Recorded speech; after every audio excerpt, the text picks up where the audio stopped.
ರಾಜ್ಯದಲ್ಲಿ ಮಳೆ ಆರ್ಭಟ ಜೋರಾಗಿದೆ. ಉತ್ತರ ಕರ್ನಾಟಕದ ಹಲವು ಭಾಗಗಳು ತತ್ತರಿಸಿ ಹೋಗಿದ್ದಾವೆ. ಕೆಲವು ದಿನಗಳಿಂದ ಸುರಿತಾ ಇರುವಂತಹ ಆಶ್ಲೇಷ ಮಳೆ ಆರ್ಭಟಿಸ್ತಾ ಇದೆ.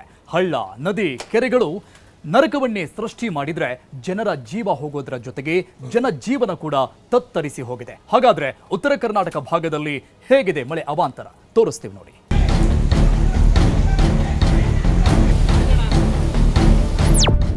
ರಾಜ್ಯದಲ್ಲಿ ಮಳೆ ಜೋರಾಗಿದೆ. ಹಿಂದೆಂದೂ ಕಂಡರಿಯದ ರೀತಿಯಲ್ಲಿ ಆರ್ಭಟಿಸ್ತಾಗಿದೆ. ಉತ್ತರ ಕರ್ನಾಟಕದ ಊರೂರಲ್ಲೂ ಅವಾಂತರ ಸೃಷ್ಟಿ ಮಾಡ್ತಿದೆ. ಕಳೆದ 3-4 ದಿನದ ಮಳೆಗೆ ನರಕವೇ ಸೃಷ್ಟಿಯಾಗಿದೆ. ಮುಂಗಾರು ಮಳೆಯಿಂದ ಬಿತ್ತನೆಗೊಂಡಿದ್ದ ಜಮೀನುಗಳಲ್ಲಿ ನೀರು ನಿಂತು ಅವಾಂತರ ಸೃಷ್ಟಿಯಾಗಿದೆ. ಇನ್ನು ಕೆಲವೆಡೆ ಬೆಳೆಗಳು ನಾಶಗೊಂಡಿದೆ. ರೈತರು ಕಂಗಾಲಾಗಿದ್ದಾರೆ. ಜನರು ತಿಕ್ಕಾಪಾಲಾಗಿದ್ದಾರೆ. ಒಟ್ನಲ್ಲಿ ಆಶ್ಲೇಷ ಮಳೆ ಸೃಷ್ಟಿಸಿರೋ ಅವಾಂತರಗಳು ಒಂದೆರಡಲ್ಲ.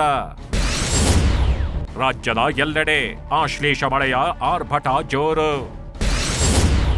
ವರುಣನ ರೌದ್ರತೆಗೆ ತತ್ತರಿಸಿದ ಉತ್ತರ. ಸವದತ್ತಿನ ಎಲ್ಲಮ್ಮನಿಗೆ ವರುಣನ ದಿಗ್ಬಂಧನ. ಒಂದು ಬಾರಿ ನೋಡಿ, ಈ ರೀತಿ ಈ ಪ್ಲೇಸಲ್ಲಿ ಆಗಿರೋದು ತುಂಬಾ ಅಪರೂಪ. ಹೌದು, ಇದು ಯಾವುದೋ ನದಿ ಅಲ್ಲ, ಇದೊಂದು ದೇವಸ್ಥಾನ. ರಾಜ್ಯದ ಪ್ರಖ್ಯಾತ ದೇವಸ್ಥಾನ, ಬೆಳಗಾವಿಯ ಸವದತ್ತಿ ಯಲ್ಲಮ್ಮನ ಸನ್ನಿಧಾನ. ಆಶ್ಲೇಷ ಮಳೆಯ ಆರ್ಭಟಕ್ಕೆ ಸವದತ್ತಿ ಯಲ್ಲಮ್ಮನ ದೇವಸ್ಥಾನಕ್ಕೆ ನೀರು ನುಗ್ಗಿದೆ. ನೀರು ಹರಿತಾಗಿರೋ ರಭಸ ನೋಡಿದ್ರೆ ಮೈ ಜುಮ್ಮೆನ್ನತ್ತೆ. ಇನ್ನು ಇದೇ ನೀರಿನ ರಭಸಕ್ಕೆ ವ್ಯಕ್ತಿಯೊಬ್ಬರು ನೀರಲ್ಲಿ ಸಿಲುಕಿದ್ರು. ಆದ್ರೆ ಹೆಂಗೋ ಬಚಾವಾಗಿದ್ದಾರೆ. ದೇಗುಲಕ್ಕೆ ಜಲ ದಿಗ್ಬಂಧನ ಹಾಕಿದಂತಾಗಿದೆ.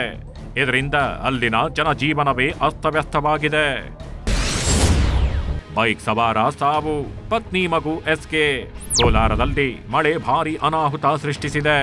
ವಿಪರೀತ ಗಾಳಿ ಮಳೆಯಿಂದಾಗಿ ಬೃಹತ್ ಮರವೊಂದು ರಸ್ತೆಗೆ ಉರುಳಿದ್ದು, ಮರಕ್ಕೆ ಡಿಕ್ಕಿ ಹೊಡೆದ ಬೈಕ್ ಸವಾರ ಸ್ಥಳದಲ್ಲೇ ಸಾವನ್ನಪ್ಪಿದ್ದಾನೆ. ಪತ್ನಿ ಹಾಗೂ ಮಗು ಪ್ರಾಣಾಪಾಯದಿಂದ ಪಾರಾಗಿದ್ದು ವೇಮಗಲ್ ಪೊಲೀಸ್ ಠಾಣೆಯಲ್ಲಿ ಪ್ರಕರಣ ದಾಖಲಾಗಿದೆ.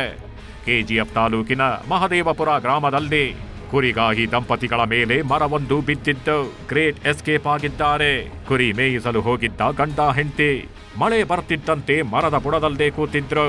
ಈ ವೇಳೆ ಮರ ಬುಡ ಮೇಲಾಗಿದ್ದು ಕುರಿಗಾಹಿಗಳು ಗ್ರೇಟ್ ಎಸ್ಕೇಪ್ ಆಗಿದ್ದಾರೆ. ಮನೆ ಮೇಲ್ಛಾವಣಿ ಕುಸಿತ, ಮನೆಯಲ್ಲಿದ್ದವರು ಬಚಾ. ಗೋಡೆ ಕುಸಿದಿದೆ, ಮನೆ ಧ್ವಂಸಗೊಂಡಿದೆ. ಇದಕ್ಕೆ ಕಾರಣ ಮಳೆ.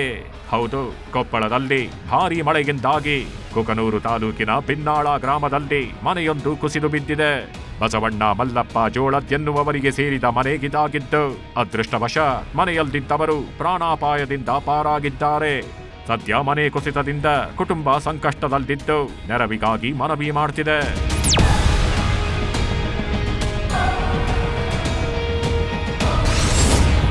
ಜಮೀನುಗಳಿಗೆ ನುಗ್ಗಿದ ನೀರು, ಬೆಳೆ ನಾಶ, ರೈತರು ಕಂಗಾಲು. ಇದು ಮುದ್ರಣಕಾಶಿ ಗದಗ್ನ ದೃಶ್ಯಗಳು. ಗದಗ್ನಲ್ಲಿ ಭಾರೀ ಮಳೆಗೆ ಬೆಣ್ಣೆ ಹಳ್ಳದಲ್ಲಿ ಪ್ರವಾಹ ಉಂಟಾಗಿದೆ. ಆ ಪ್ರವಾಹ ಗೋವಿನ ಜೋಳದ ತೋಟಗಳಿಗೆ ನುಗ್ಗಿದ್ದು ಬೆಳೆ ಜಲಾವೃತಗೊಂಡಿದೆ. ಹೌದು, ಗದಗ್ನ ರೋಣ ತಾಲೂಕಿನ ಯಾವಗಲ್ ಹದ್ಲಿ ಗ್ರಾಮದಲ್ಲಿ ಬೆಳೆಗಳು ನಾಶವಾಗಿದೆ. 2 ತಿಂಗಳಲ್ಲಿ 3 ಬಾರಿ ಬೆಣ್ಣೆ ಹಳ್ಳದ ಪ್ರವಾಹಕ್ಕೆ ರೈತರು ತುತ್ತಾಗಿದ್ದಾರೆ. ಕಳೆದ ಬಾರಿ ಮಳೆ ಬಂದಾಗ ರೈತರು ಹೆಸರು ಬಿತ್ತನೆ ಮಾಡಿದ್ರು. ಬೆಳೆ ಸಂಪೂರ್ಣವಾಗಿ ನಾಶವಾಗಿತ್ತು. ಈ ಬಾರಿ ರೈತರು ಮತ್ತೆ ಗೋವಿನ ಜೋಳ ಬಿತ್ತನೆ ಮಾಡಿದ್ರು. ಕಳೆದ ಬಾರಿ ಜಮೀನು ಜಲಾವೃತವಾದ್ರೂ ಪರಿಹಾರ ಸಿಕ್ಕಿಲ್ಲ. ಈ ಬಾರಿಯೂ ಪರಿಹಾರ ಸಿಕ್ಕಿಲ್ಲ ಅಂತ ರೈತರು ಆಕ್ರೋಶ ವ್ಯಕ್ತಪಡಿಸುತ್ತಿದ್ದಾರೆ. ಬೆಣ್ಣೆ ಹಳ್ಳದ ನೀರಿಗೆ ನರಗುಂದ ತಾಲೂಕಿನ ಕುರ್ಲಗೇರಿ ಬಳಿ ಇರುವ ರಸ್ತೆ ಕಿತ್ತು ಹೋಗಿದೆ. ರಸ್ತೆ ಕುಸಿದಿರುವ ಕಾರಣ ನರಗುಂದಕ್ಕೆ ಹೋಗಲು ಗ್ರಾಮಸ್ಥರು ಪರದಾಡುವಂತಾಗಿದೆ.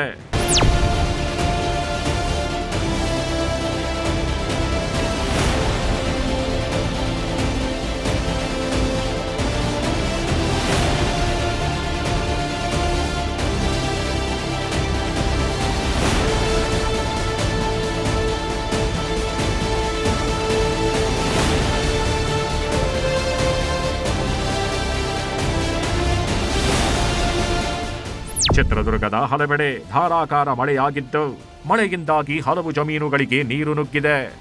ಚಳ್ಳಕೆರೆ ತಾಲೂಕಿನ ಗೋಪನಹಳ್ಳಿ ಗ್ರಾಮದಲ್ಲಿ ಅವಾಂತರ ಸೃಷ್ಟಿಯಾಗಿದೆ. ಮಧು ಎಂಬುವವರ ಮೆಕ್ಕೆಜೋಳ ಹಾಗೂ ತೋಟಕ್ಕೆ ನೀರು ನುಗ್ಗಿದೆ. ಕಲಬುರಗಿಯಲ್ಲೂ ಆಶ್ಲೇಷ ಮಳೆಯ ಅಬ್ಬರ ಜೋರಾಗಿದೆ. ಬೆಳ್ಳಂ ಬೆಳಗ್ಗೆ ಶುರುವಾದ ಮಳೆ ಬಿಟ್ಟು ಬಿಡದೆ ಸುರಿಯುತ್ತಿದೆ. ಇದರ ಪರಿಣಾಮ ಮುಲ್ಲಾಮಾರಿ ಜಲಾಶಯದಿಂದ ನೀರು ಹೊರಬಿಡಲಾಗ್ತಿದೆ.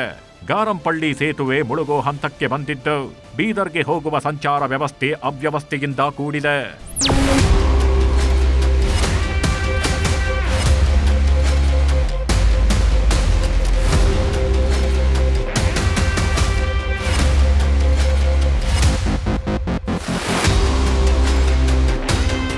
ಧಾರವಾಡ ಜಿಲ್ಲೆಯಲ್ಲೂ ಮಹಾಮಳೆ ಅಬ್ಬರಿಸುತ್ತಿದ್ದು ನವಲಗುಂದ ತಾಲೂಕಿನ ಶಾನವಾಡ ಗ್ರಾಮದಲ್ಲಿ ದೊಡ್ಡ ಅವಾಂತರಗಳೇ ಸೃಷ್ಟಿಯಾಗಿವೆ.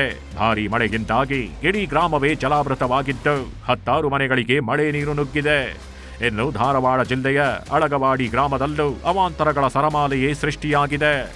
ಊರಿನ ದೊಡ್ಡ ಕೆರೆ ಕೋಡಿ ಬಿದ್ದಿದ್ದು ಇಡೀ ಊರಿಗೆ ನೀರು ನುಗ್ತಿದೆ. ಇನ್ನಷ್ಟು ಮಳೆ ಹೆಚ್ಚಾದ್ರೆ ಕೆರೆ ಒಡೆದು ಹೋಗ್ಬೋದು ಅಂತ ಸ್ಥಳೀಯರು ಜೀವ ಕೈಯಲ್ಲಿ ಹಿಡ್ಕೊಂಡು ಕೂತಿದ್ದಾರೆ.